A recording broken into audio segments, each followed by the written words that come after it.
ខ្ញុំនឹងបង្ហាញ AI ខ្លះមួយចំនួនទៅកាន់បងប្អូនថាតើ AI យើងពេលបច្ចុប្បន្នវាជួយអីគេខ្លះដល់យើងនៅក្នុងកិច្ចការការងារប្រចាំថ្ងៃឬក៏ការសិក្សាឬក៏វាជាផ្នែកមួយដែលជួយយើងឲ្យក្នុងការធ្វើឬក៏ជួយកិច្ចការងារយើងឲ្យកាន់តែលឿនអឺក្នុងការតំណែងអីក៏ដោយឬក៏ឯកសារក៏ដោយ AI ទី1គេហៅថា ChatGPT Microsoft Copilot Google Gemini ដែល AI ទាំងអស់នេះណាវាជួយឲ្យយើងក្នុងការទៅសេអត្ថបទសង្ខេបអត្ថបទការទៅសេ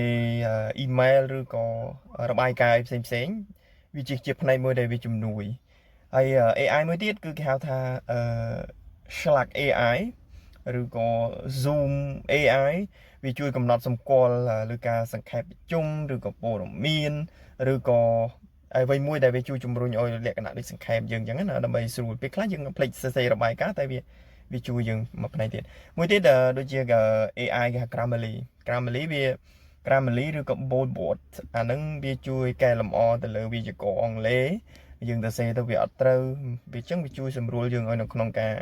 ទៅសេទាំងអស់នោះឲ្យត្រឹមត្រូវអញ្ចឹងវាជាផ្នែកមួយដែលជួយអញ្ចឹងទាំងអស់នេះវាគេហៅថា AI ដែលជួយយើងសម្រួលយើងនៅក្នុងការងារប្រចាំថ្ងៃ